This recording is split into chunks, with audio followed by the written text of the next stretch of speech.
Egunon, mila esker, etortzeagatikan. Gaur laburra hartuko naiz oso, ikusi besterik ez duzuen, maila nola geratu den gaur txikia, eta hemen esan beharrekoak,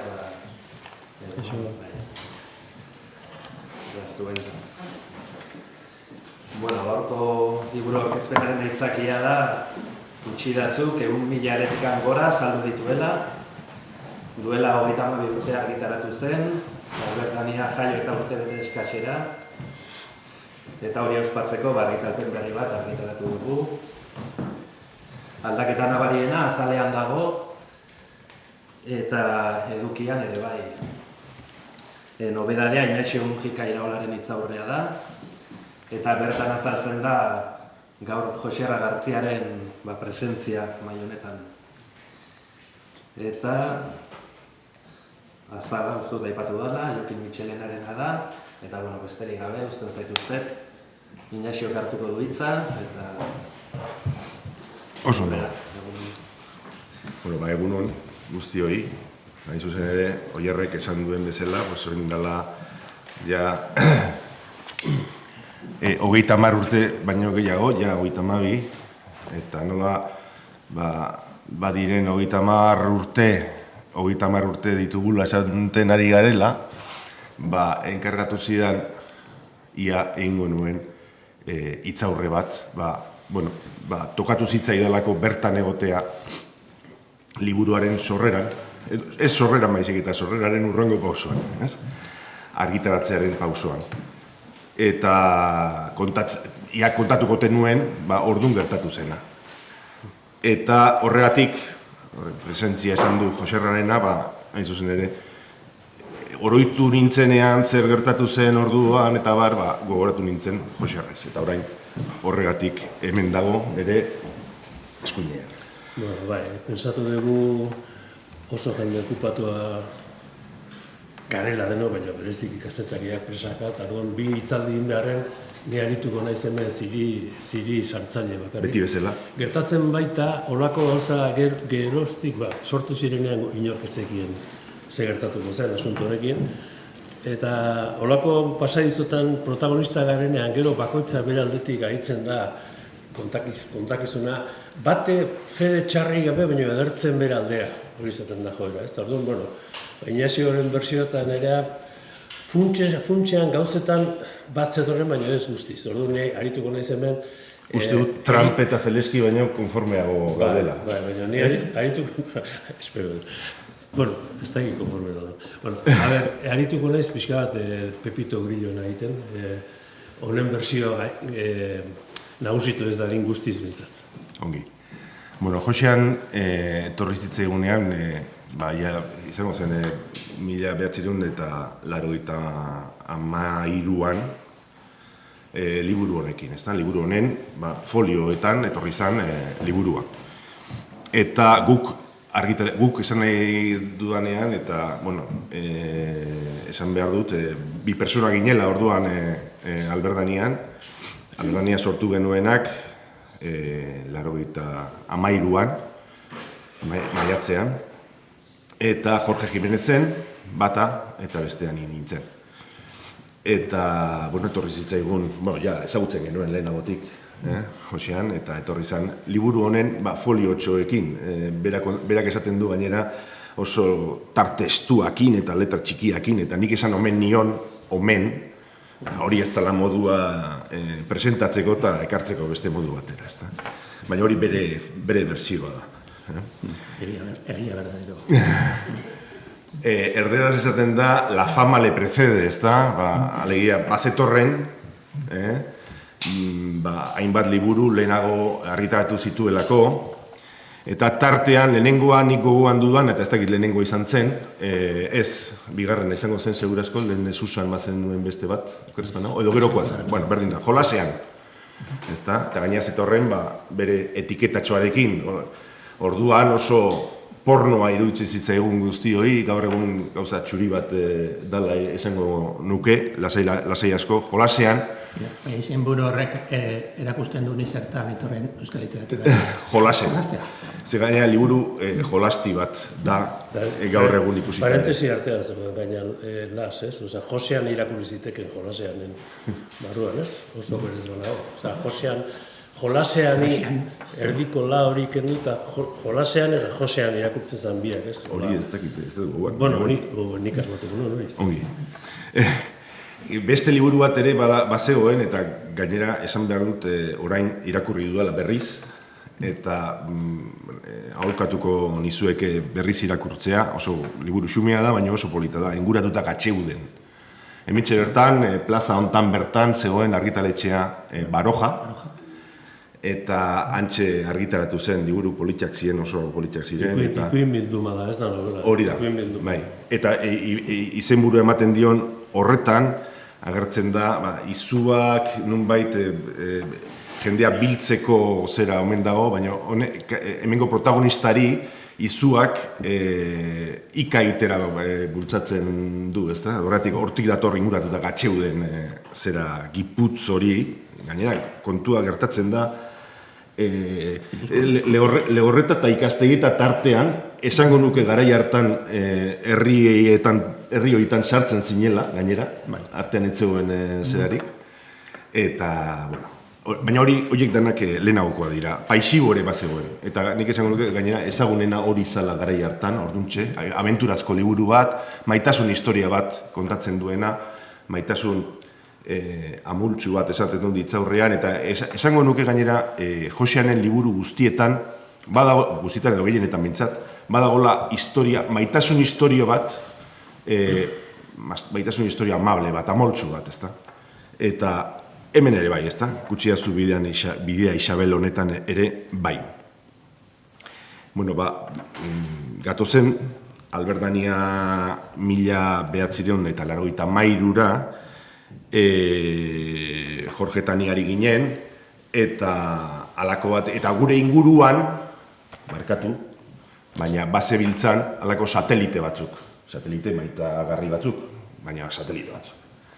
Eta, bueno, izenak esaten ez naiz hasiko, bat epatuko nuke behintzat Antion Olariaga, lehenagoko zera azala egin zuena, eta bar, baina bat Joserra zen. Joserra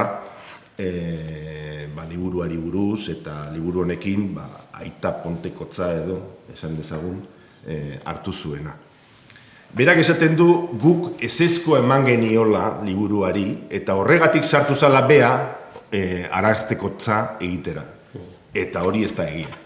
Edo eso egia oso abit. Nik bentsat ez da egia. Garai hartan egiten nuen, hau dela eta aditu naiz biratzen lehengo Joseanen liburu guztien zelan, eta ikusi dut, aztutan euken, bi liburutan eskaintza daukala egin da berak eskuz niri, bata da zerura igotzeko liburuan, eta bestea inguratuta Gatxeuden. Garai hartan gu gendun harremana etzan oso literarioa. Bueno, bai, literarioa bazan, baina batez ere eskuatzean egiten gendun, reglamentarioan.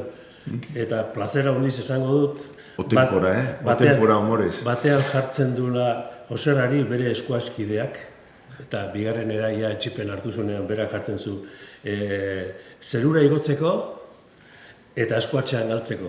Orduan, bueno, zerbait izango da. Zein literaturan bera, baino eskuatzean itxura nik irabazten duen, ez? Bueno, kontua nik ez dakit, nik nire narrazioan iritsi nintzen sinistera, txintxo sinistera, Ignaziok eta ezeskoa esan ziotela, eta orduan Josean olako eskuatz aldi hoitako baten ekarri zidean, hau ez diate publikatu nahi, nik hola neukan. Baina ez daukat borroka iteko asmorik, osea, egingo dugu bat azbesteko bat. Eta kontua da, Atletico San Sebastianen sozio izan nahi urtetan, eta honek emandako hori hartu, beste gabe, inozo, hasi nintzen, eta utzi behar izan nion irakurtzeari, inguruko guztiak astoratzen ditulako, bi lerroz behin algarak azten nintzela. Orduan, nintzen nagoena, eta hau nola ez duzu behar publikatuko. Ez? Hola, pixka, kontuan hartu, Albertania, klaro, sortzen zen, ez dakit hau esplikatu behar dan, baina garai hartan Euskal argitaletxeak azkenean dinamikak eramaten zuen, testu liburuek jaten zuten dena, eta ez ziren aski literarioak esan dezagun, ez da? Albert Daniaren oso okerez banago Albert Dania zen, ez geha sartuko testu liburuan, eta gu izango da literarioak. Literatur eskizitoaren horretan, niko lan eukat jarrita. Hauen Joseanena ez zitzala aski eskizitoa iruditu, ez? Orduan, divertimentu moduan eta Albert Dania etxean txorakeria bitarako.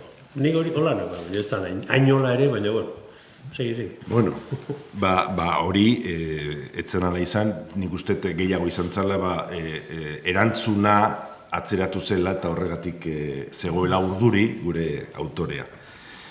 Baina, errepikatu intzen egoera, ire egoera hori Atletiko San Sebastianen gertatu zena, errepikatu intzen Iztillaga plazan alegia Albert Dania zegoen egoitzan. Eta Jorge ari izan bere lanean, eta ni ari nintzen hau irakurtzen. Eta ni, algaraka, egin daiteken gauza bakarra liburua irakurtzen hasten zarenean. Eta beste begiratzen zian hola, zerak betaurrekoak gogoan ditut hola pixka bat zehatu, eta begiratzen zuen da ze gertatzen ote zen azalpen baten bila, ez da. Eta ni guatzen naiz, orduan nire iragarpena izan zela, Jorge, hau ez da aurrengo Nobel saria izango, baina lehen argitalpena agortu ingo du. Hori izan zen nire iragarpena. En fin, hortxe gelitu nintzen eharki. Hau da, 49. Gutxi gara bera izango da, eta 100.000 gora liburu saldu dira. Beraz, handik aurrera broma hori izan zen Jorgerenan zera, ez? Oso rekurrentea, nola baita esateko, ezta? Nire zorroztasuna, liburu salgarriak zeratzen, iragartzen. Baina bazegoen hor gauza bat serioa, nik zera horretan, esan nuenean hurrengo Nobel saria ez da izango, baina, eta Joserrak ere aipatu du, ez? Badirudi komikotasunak ez duela nahiko zerarik, ez? Nahiko enjundiarik gure literaturaren edo on deitzen dugun literatura horretan, goi mailako literatura horretan. Eta nik uste dut hortan denborak eta eman digula, kendu digula arrazoia, orduko arrazoi hori, ez da? Ez da literaturan bakarrik gertatzen dena, film egintzan ere hori izaten dute, askoz ez errexago irabaziko duzula Nobel saria tragedia latz batekin, komedia harin batekin baino. Eta, prinsipioz, gero predikatzen da genero nasketa eta genero mestizajea, baina gero, egia esan, generoetatik batzutan balin bazabiltza zailago daukazu bidea. 84an agertu zen Kutsiazu bide Isabel, eta arekin batera argitaratu zen Albert Danian, Otxopetxe, zer gerta ere, Carlos Linaza Solera, arek memoria bazun, baita ere. Eta Hautsaren kronika, zuen zerbitzari honen liburua. Hautsaren kronika. Horregatik esaten zuen, uste dut esaldia dela Joseanena berarena. Euskal literatura zala tristeen baratza eta psikopaten belazea. Belazea... Nire begiratzen zidan. Belazea hitza eskursiboki da honena, ez? Azukrea belazetan, orduan ikasi gendun batzuk belazea esaten ere. Eta orduan, eta gero aparte gainera tristura hori berresteko, bazkari informal batean nahi ginela, Andoni gaina berso batzuk kantazitxugun tertulian ginela, eta Ignacio hori liburu hori zala eta Hautsaren kronika esan ziren, bai gauza tristea. Behin, hauts bakarra, hautsa polvo, eta haren kronika egin beharra. Oso egainarena. Oso egainarena. Bueno, hori izan zen zera, baina bazen obsesiboki ari izan horrekin, kontu horrekin Josean. Beti, esan ez, euskal literatura tristen zera zala, ez? Zeru biden bakarrik zegoen arena, Leturiaren egunkari eskutuan, abortatu nahi zuen eskaura eta estazioan zegoena, egunero hasten delakon, taberna batean tripa gainera salto ite zioten 16. idanez, en fin, horiek danak, eta honek alegia, Joseanek nahiago zuen beste umore bat egotea, ez da? Nik uste dut hori ez dela. Itxo itezala, ez da? Ez dela aukera, pixkat ezagutzeko aukera izan dugunok, nik uste dut batzutan batek aukeratu lezake, hau komikigitasuna landu bat ez. Josean bera da personaje bat komiki, behiratu besteik ez dago, ez? Esan nahi dut, ez dala pose bat edo ez dala natural ateatzen zaio. Eta nik hemen apuntatu azten diren komikia, komikigintza, komedia, komunikazioa, hoietan dabil, baina dabil ateatzen zaiolako natural, ez da pose bat edo bilatzen duen gauza bat, ez? Nik uste dut euskal literaturaren eremu berez triste edo serio hartara ekarri zuela berak, beste batzuk bai, baina honen ekarpena nabarmena da komikien eta bestelako referentzia modernoagoak, alternatibagoak, baina ekarri zituen ez profeta espantuka zerbait aldarrikatzen ari dan bezala, baizik bere barruan bizi zutxulako hiek, ez? Nik uste naturaltasun horrek ematen diola, egiten duen guztiari, eta nik konforme nago zeakin, Inesekin, inguratuta gautxoetan eta beste liburu batzuk guain irakurrita, esatez, ostras, hau bazan zerbait, Eta hori igual, garai hartan, hori sekulako arrakasta izan duen gehienek, ia esan kutsidazuk irentzi dio gainerako ia guztia, baina beste gainerako hietan, nik gomendioa emango nuke, Inesio uste dut baietz, berriz lehitzeko, oain, beste liburu paisio eta horiek ez. Jolasean agertu zenean, euskarazko lehenengo novela erotikoa mendan hori, personatzuk esan ziaten novela eskasa zala, eta personatzuk esan ziaten novela ona zala. Baina, jende askoak esan zian, nola osartu aiz, hau jaztera. Euskaraz. Jesus, zertik ez dipaiatzeko. Aldarrekatzekotan, nik uste dut, Joserrak errazoi duela, alegia niz hartu naizela neure putzuetan, nolabait esateko. Ez hasi mikrofonak aldatzen. Neri buruatzen zaizkidan ideiak, initun ikusten, ez esaten, hobeak edo eskasagoa zienek bestena baino, beste euskal literatuenak baino, baina bai bestelako zerbait. Igual, nik nire burua beti uki dut trolltzat, bai? Eta, harin baba daukatez, baina Joserrak dioenarekin ados nago, komiki gintzaen eragina, eta inguratuta gatxeuden garai hartan, inguratuta gatxeuden liburuen garai hartan, ni oso komiki irakorlea morragoa nintzen, beraz, eta bai, guzti hori igerri egiten da nire obran, esan ezagun. Bai, eta, bi kuriosia edo kontatuko dizkizuet, bi sekretutxo. Liburua, Kutsidazu bide Isabel etzen etorri izenburu horrekin, beste izenburu bat zeukan liburuak, eta oraindik ere iruditzen zaigu, en fin, txarra zala, sentitzen baino, txarra zala. Ulises, Penelope eta Euskaldunak zan, titulua. Eta, esan genion, hori aldatu behartzela. Baina, klaro, ez da baidan sartu ginen zer jarri beharrote zan, eta Joserrak askotan egiten zuen bezala, tripleta bat egin zuen, hiruko bat. Eta hiru izenburu zeudela esango nuke. Bata, gogoan dut, zala, liburuan bertan dagoen esaldi bat. Eta da, mendian gora baskonun. Horrela, genitibo plurala eta guzti. Berez nominatiboa beharko luke, baskones, baina, en fin. Baina baskonunek latin itxura gehiago. Bidek, baskonesek baino. Beste esango duken, erdera zala hori, ez da. Eta orduan, zean. Eta, baina, beste bi ziren, ez naiz gogoratzen zeintzu ziren. Baina badakit, jungo ginela Aldameneko tabernara, eta han, eztabaidan segituko genuela, ura edango genuen segurazko, eta... Jartze ziguten ura. Eta bueltan, batek, eta hori, aitortu behar da, Joserra izan zela, esan zula, Kutsidazu bidea. Eta batek esan zuela Isabel. eta aurrela sortu zela guztioi gustatuta, Kutsiazu bide Isabel, izenburua. Azalak ere istriputxo bat izan zuen, eta hori behar bada erakutsiko duke zera, Josean. Lehenengo edizioa hau da, eta berez hau izan nahi zuen. Ez da egit ikusten dezuen, sardea falta da, hemen.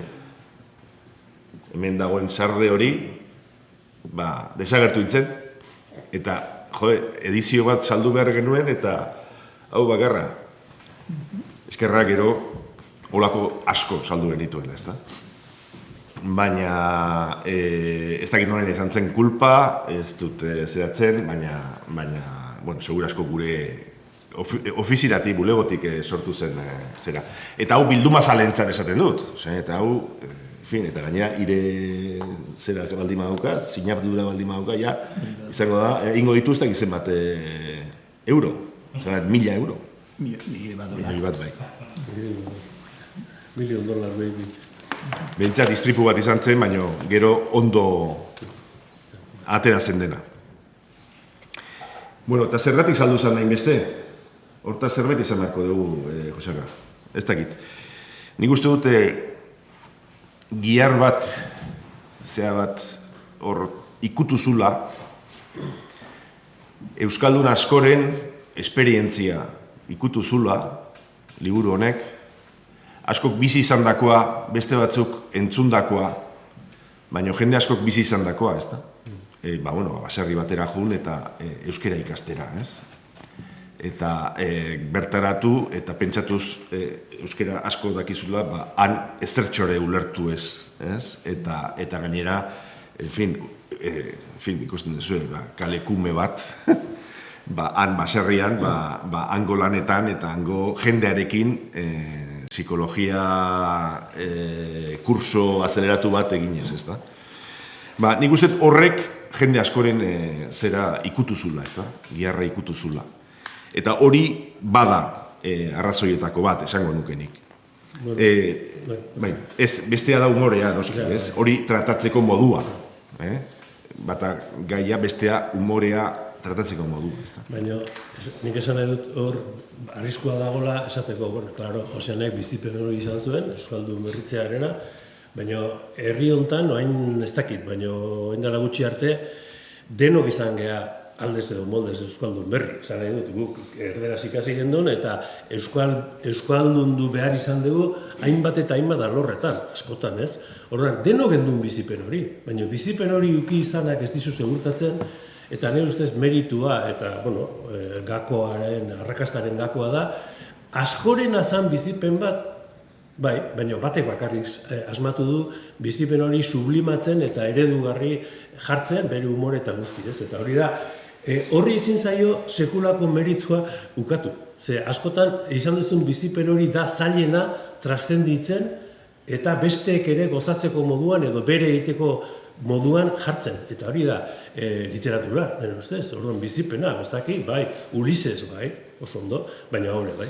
Orduan gauza bera egiten duzu, zure bizipen bat, bihurtzen duzu, trascenditzen duzu, eta ematen duzu formulazio humoritsu bat, egoera hortan edo antzeko baten ehundan Kristo guztia, eta bolara baten denok izan ginen, Euskaldun berritu beharra, eta horrekin engantzatu gaitu, ez? Orduan, hori ezin da esan, ez daukan hainbeste meritu hori, bera, bizi izan dago gauza bazan, klaro. Eta bizi izan dakotik literatura egitea da zoragarri, baina zaila. Eta lortu du gauza bat ikaragarria iruditzen zait, ezta? Gaur egun Ernialden eta Alkizan zera bat, ezta? Bide bat iriki dute eta izen, hori gero... hori gero kontatuko dugu. Bakarrik bukatu nahi nuke nik espalin badukako ezera desio batekin. Niri gustatuko litzaidake gaur lehenengo aldiz hau irakurriko duen gaztea, edo zahar berdin zaite, baina gazteari esatea, animatzea, ez? Gaur egun 6, 18, 20 urte dauzkan gazteari, esan, ondo pasatuko duela liburuarekin. Eta gustatuko litzaieke, nik uste dut, egoera errez ulertuko duela, alegia, urbanita bat baserri batean, eta hori hemendik kanpora ere, Euskal Herritik kanpora ere ulertu daiteken gauza bat da, hor dagoen txoke hori, ez da. Baina gustatuko litzaieke Euskal gazte horri esatea, edo gertatzeari arrotz egoera, alegia, zergatik jute ziren jende hauek, zergatik jute ziren baserri batera, euskera ikastera. Zergatik jute ziren. Eta arroztasun hori lortzen baldin badugu, segurazko hori aurrera pausa handia izango da guretzat. Orduan, 80an edo, oroar, lehenagotik ere bat zeuden beste batzuk, baina belaunaldi horiek hasi ziren euskeraz ikasten, eta eskolako hizkuntza izaten, eskolaren legea ordukoa da, 80ko hamarkada hasierakoa, hori gustatuko litzaieke. Arrotza gertatzea hor gertatzen da. Besterik ez. Gure Euskaldun berri eta hemen protagonistaren Euskaldun berritzeko bolara hori baino lehenago zen beste bat are horretik esperantza eduki dezakegu halako baten gertatuko dela hori, ez, egizan nekena, baina lehenago juten ziren asko derrigortuta erderaz jakin gabe ez zeolako zer eginik, eta juten ziren etxeetara, markesen eta etxeetara, baserritatik, eta juten ziren tripatruke. Eta hor ere, nik etxean gure amandria zanari eta olakoak, mordo bat, baina inork ez ditu sublimatu eta literatura bihurtu hori da asunto, ez? Eta nik uste dut, haiek behartuta juten ziren, eta oso modu lazgarrian pasatzen zuten humilazio latzak eta bar. Geroztik izan da borondatezko bat, eta nik uste sekula ez dugula behar bezala onartu edo goraipatu, hemen Euskaldun berrien mugimendu hori ze izan da, eta nola herri oso batek berea dan kulturari uko egin eta seme-alabak ikastola, hor badago, amerikanoak izan balute hori, 7.000 pelikula izango benituzken ezkio, baina hori beste adar bada, eta hemen nahiko enborrera bueltatzen nahiko lan daukau. Beraz, egile jaunak zehoze gehatu bazaik esateko, esan zak.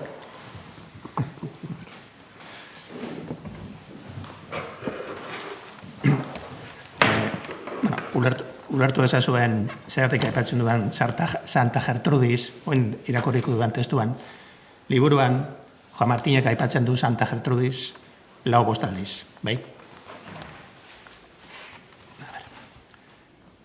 Santa Gertrudis Magnaren mirariak. Liburu hau, 1994ko apirilean jaio zen umil, txikitxo, akastuna, pentsatu nuen oso seinale txarra. Honek ez du funtzionatuko. Gauza ezaguna da, jakingo duzuen oski, ni Santa Gertrudis Magnaren oso debotua naizela. Eta Gertrudi eskatu nion mirari bat. Umil, txiki, akastunaren 1000 aleak saldu zitezela, edukitzeko umil, txikia, baina akatsik gabea. Hoxe eskatu nion Santa Gertrudisi. Eta Gertruk egin zuen miraria. Alegia saldu ziren lehenengo edizioaren 1000 ale akastun horiek. Kontua da, ni Gertrudisi mirari bat eskatu niola. Baina nonbait, ez zidan ondo ulertu. Liburua hasi zen saltzen, o jarraitu zuen saltzen, argiaren abiadan, nik endako kalkuluen arabera. Beraz, 300.000 ale saltzen ziren segunduko. Gutxi gora bera. Segunduko. Eta gauzak komartean hasi ziren gertatzen. Aurten bai fundazioak atera zuen Andoni Unzalu zanak CD bat jolas interaktiboekin. Eta du, ze gauza polit. Gero, antzerkia, pelikula, telebistako seria, musikalak irabazi zuen Max saria, gaurko hau, eta Ineziok esan duen bezala, aste hontako ostialean, datorren ostialean, hilak 14, Alkizako eta Ernialdeko udalek, bi herrien arteko bidea, Kutxidazu bidea, izendatuko dute ofizialki. Azkeneko berri honekin bai geratu nintzela esan nio Gertrudizi. Bale. Gertrudiz maiteak laguntzaile fin askoak izan ditu lurrean. Ez dut izenik ezagun dituzke izen mordo bat, ez da? Beha seguro izen emataztuko nuke inor ez dut ahaztu nahi. Beraz, izenik ez dut esango. Aipatutako mobiletan guztietan ibilitako lagunenak. Baina, bai aipatu nahi dut. 1976ko uztailean, Ernialden, familia batek eintzun gaur egun hainbatokitan bat ere modan ez dagoen zerbait. Ez ezagun bati etxeko atea ireki zioten, bai, esan zioten, bai, sartu bai. Juan Martín familia horrek, Ernialdeko familia horrek, Juan Martín Josean izeneko gazte erabat ez ezagun bati basarreko atea ireki zian. Pertsona maitekor, maitagarri horiek, beti egongo dira. Fisika kuantikoaren arabera, segundo berean, bi tokietan. Dauden tokian, eta nire bihotzean. Eta, se fini.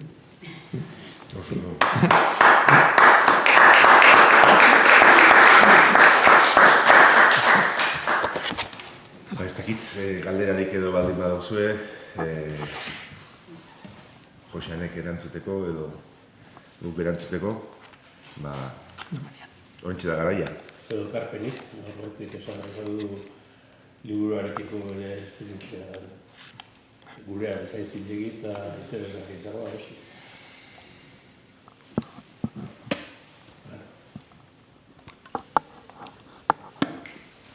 Hori basegi, orgasmatzen. Aldala. Vale. Ez dakit aldatuko da ikuspegia, ez dakit orain irakurtzen denean antzerkian ikusi da, zinean ikusi da, ez dakit orain. Orain irakurtzen dutenek, agian erreferentziak hortik hartuko dituzte edo ez dakit. Erreferentziak. Bueno, Hau irakurtzea. guk irakurri genuenean ez genukan beste ezer eta... Juan Martinek etzun aurpegirik. Eta Isabelek ere ez. Oain badu, nahi baldin badute bintzat, filmen edo... Hori da. Zeran ez, pentsatzen dut ez. Jendeak, erreferentzia kontu, jendeak ezate egiten atla honi, bueno, nintzen eta banaiz, honi oso zinefilo naiz. Bai? Eta, klaro, aipatzea ditut hemen, garai hartan ja, klasikoa ziren ama filme, Esplendor de la hierba, Natalie Wood, Perros de paja, Dustin Hoffman, Solo ante peligro, bai, Gary Cooperena. Basarri hartan, ni bai sentitu nintzela, solo ante el peligro relativo, esango genduke ez. Baina, gaur eguneko gazte batek irakurrizkio kontu daniak gazterik ez dudala ezagutzen ez. Baina, badakit, nik 26 urteko alaba badauket. Alabak Kutxidazu irakurri zuen institutuan irakurra hasi ziotelako, bestela inongo asmorik ez zaukan aitak idatzitako eserri erosteko, irakurtzeko. Alabak esan zean, bere aita, gauza bat esango dizut. Hainbat liburu, izenburua goatzen ditute. Hainbat liburu irakurri bere zen ditugu euskaraz, ezta?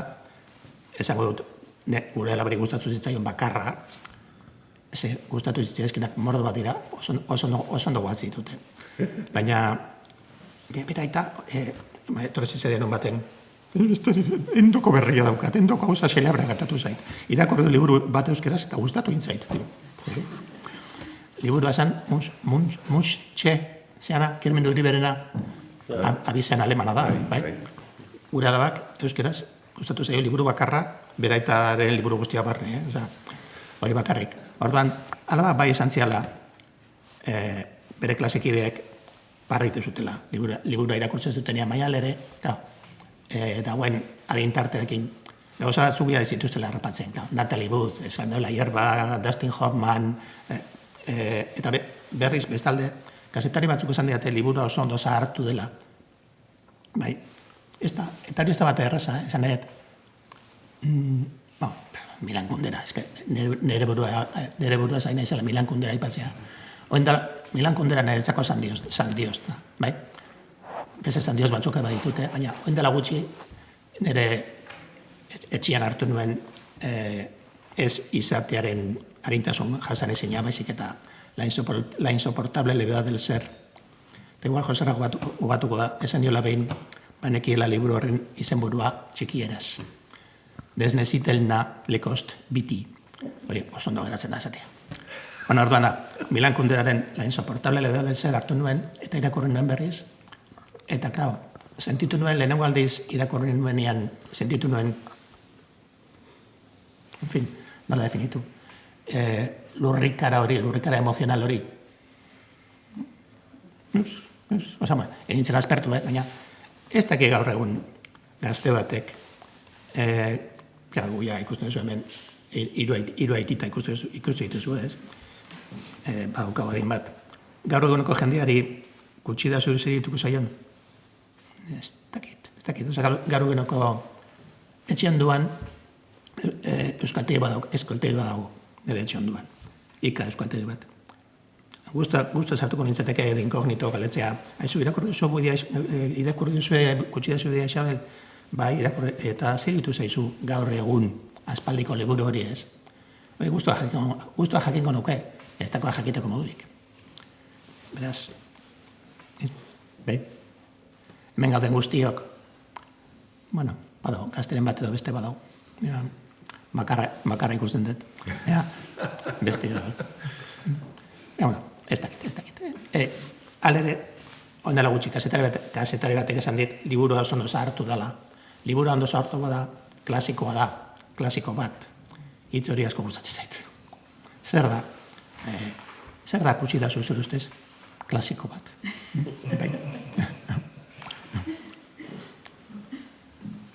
Por cierto, endoko berria una mandiate, Mikel Pagadizabalek atea du euskarazko liburu bat humorezkoa. Bisita. Ez irakurriko du noski. Endoko berria da.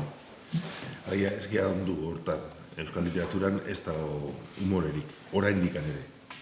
30 urte pasatuta gero, ez dago humorerik. Lehen urtean irakurren euskarazko liburu bat. Oso liburu ona.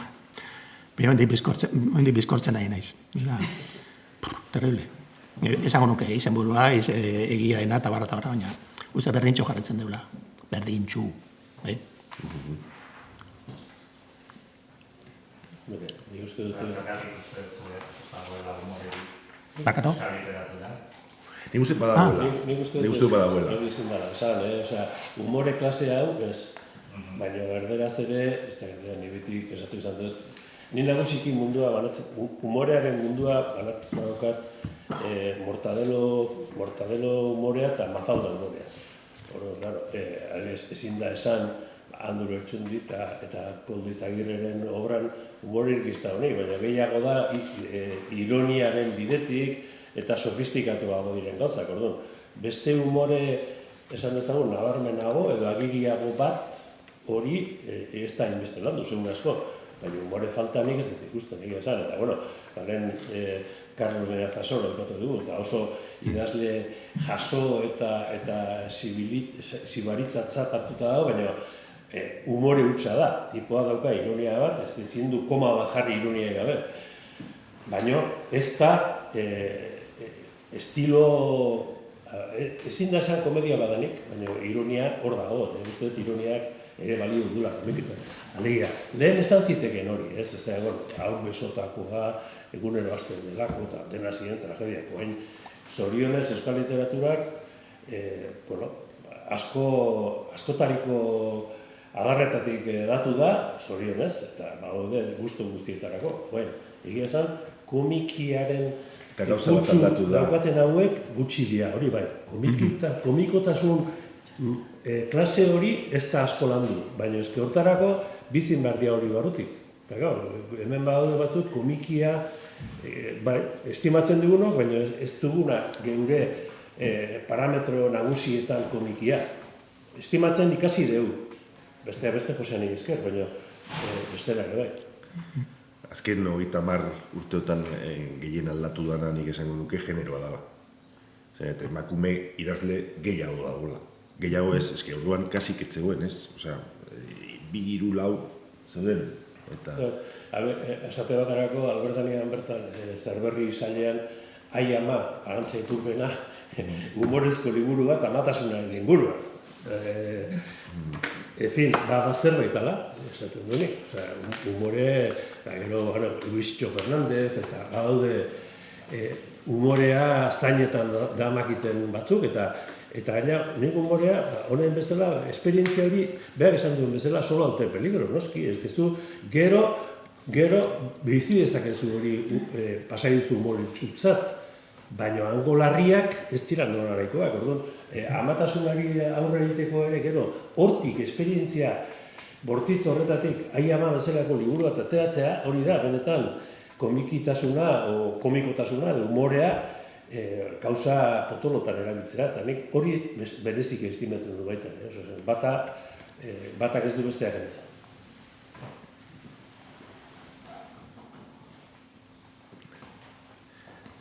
Hasi gian mailan ez da baidatzen, beraz...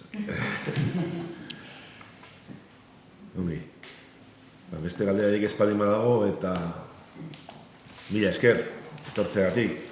Guretzat ohore bat izan da, ona etortzea, eta niretzat personalki liburuari itzaurre egitea, egia esan, ohore bat izan da. Josenengatik eta Albertaniengatik, Oier, badakizu. Bueno,